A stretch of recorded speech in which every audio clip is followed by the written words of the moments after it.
Hi, I'm Alex, and welcome to the LEGO Masters Experience. Hey, I'm Tone.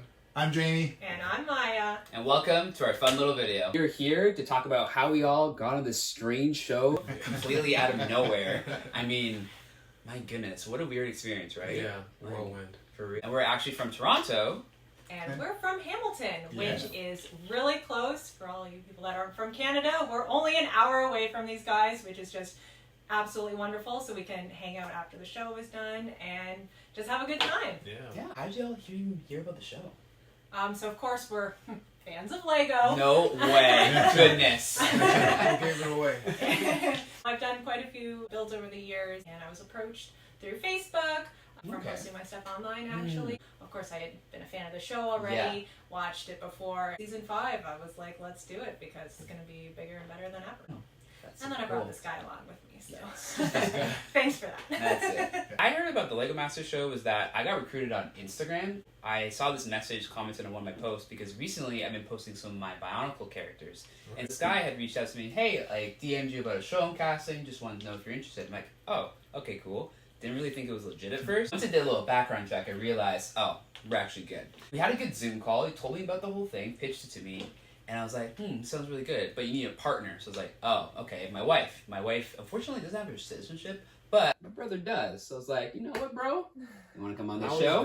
I was down to do it. It sounded like a really fun opportunity. And doing it with you, we're both creative. So I Exactly. how hard could this be? And then once we figured out that process, we basically just started the application. We register online. I think the funniest thing for us was that when we applied for the show, here's the thing, guys. I only build in Bionicle. I don't have this huge collection here. I really don't. So Tone and I decided, okay, let's quickly just go to the Lego store, just get some extra bricks just to supply ourselves. Yeah. We practiced a couple of days beforehand. Yeah. Did you guys practice at all?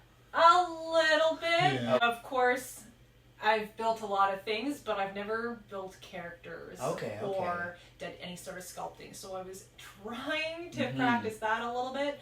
And then I'm also not very familiar with technique and movement. So I kind of put that on my dad. I did show him a few techniques and then, kind of let him run with it a little bit, which I think worked out pretty good for the show. I gave me kind of the creative freedom while he was the brains behind all the movement and stuff. So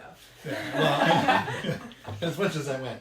But no, similar to you guys, actually I didn't have a lot of Lego as well. I built with Lego, but most of the time it was I would build the set and then give it to my kids. And they would go away with it. And I didn't have any Lego at my house. Yeah. So similar to you, I had to actually go out.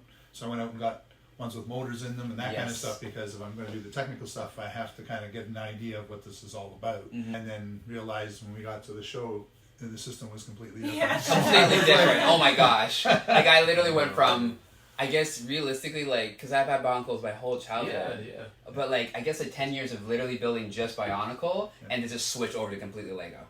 Yeah. That was interesting. But it was a fun adjustment. I'm not a builder at all. This is not what I do. So when you wrote me into it, I'm like, I can kind of acclimate. I believe in your ability to be able Me to too. do this, And I was like, okay, let's figure this out. And then we get to the show and we this whole trial period of learning the technical stuff. And once I figured out how to program a spin, I was like, we got this. We got it.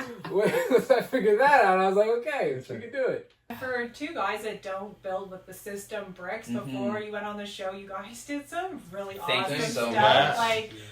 When I found out that you guys pretty much just had experience with Bionicle, I was blown away at some of the stuff. I mean, I wish we were able to see more in person. Because I felt definitely. We were all so focused on our builds that we didn't have time to see everyone else's builds up close. So it'll be really fun to see them all on TV. But that first build, we were right across from you, and it was looking pretty good from the other side. I'm so happy with the way that came out because everything just kind of came together. And I think what's interesting about the show is just you just see what you can do under pressure, and you're like, oh, I can do this. This is possible. Yeah. Oh my gosh, it was such a unique experience. I think for me, for that first build, when we were working on it, up close, I was like, I don't know if this is connecting. I don't know if it all blends together with all the ideas we're trying to do. But the judges really helped us out on was taking that step back. Yes, definitely. Really looking at it from across the room. Yeah. Once I did that, I was like, oh, okay, I see it. But in as an artist, you're always super critical of your work. So I'm just I don't know. But I mean, people liked it, you know. Yeah, it was great. That was the difference from us seeing across the room, seeing those bright red roller coaster track pieces. Like, it just looks so cool. And of course, you learn from looking at everyone else's builds, and you're like, man, I would have never thought to use roller coaster tracks like that, right? And just seeing it from across the room and the impact that it has from a distance was just, it was really cool to see. I agree with Maia a lot. It was like looking at what everybody was building across the way. Yeah, the judge is saying to take a step back. Yes. One of the other things I noticed is as well, because we had those iPads that we could use for working and stuff, was to make it like it was a camera and using it, because then that even made other changes where you're like, wow, like some of the stuff really popped, and then you could make adjustments on that if you wanted to, or you could just say, you know what, that actually really works. Yeah, I agree with you, Tone. That was like a really smart move to do that. Just looking at you guys. And everybody's builds like on the other side. Yeah, it's just fantastic. It was crazy. Like, I remember Sage and Ian's was so noticeable from our table. It was like the fire hydrant. Okay. But like when we actually got the chance to break and look at it, I was like, what the heck did they make? Like, I was very impressed by them. There were so many different like variety of teams that came out for this year. I think it was really good. It was fun to be able to find another Canadian team as well. But there was a lot of good builders out there. Skill was really high this season, I thought. Definitely. And just with the time crunches with the challenges. Yes. I mean, we've definitely got less time this season. Yeah, oh my gosh. Seasons, and we, in my opinion, still produced some pretty cool builds. Yeah, I think we made a pretty good season. You'll have to let us know in the comments below what your thoughts are. Speaking about the Canadian part, when did you guys find out about there being another Canadian team? Literally, once we actually got to the green room. We didn't hear about y'all till we got to the green room. Pretty much. Yeah. That was it. It was very in the dark. They didn't want anybody to know anything. Oh, I asked specifically before I left them, like, is there any other Canadians? And they didn't give any details, but they were like, there's one other. I was like, okay. So I had my eyes open. That's it. We were like, okay, which one of these teams? I'm trying to remember now, like, how did we come together initially and be like, oh, you're Canadian too? Like, how did that play out? I think when we went for the training, we actually were going around the room and doing our introductions. And you guys were right before us for just where we randomly were sitting. Yeah. And when you guys said that you were from Toronto, I was like so excited. I was like, ah! Because I said, you know, like, we're only an hour away from you guys. This is awesome because, I mean, the show is so many things to everybody, right? But I wanted to take friendships and like new skills and stuff away. And having a team so close by, like I knew that we were going to be able to hang out. So be able to share this experience. Exactly. Yeah. I think the funniest thing I'll never forget is when, oh my gosh, when you were coughing so much. So when I got on this trip, you have to understand, I was like, I need to be in the healthiest form. So I had bought ginger and brought it with us. This is something I put him onto. Yes. During like the height of COVID, I was eating raw ginger to quell any type of anything. sickness. By the way, it's very healthy for you.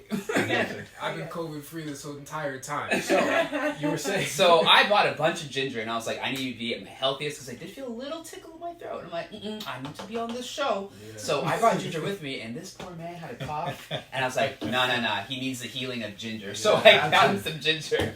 Absolutely, and I loved it. I bought some when I was down filming the show and said, I think I owe you this. And there's a little bit extra in there. For interest, that's right.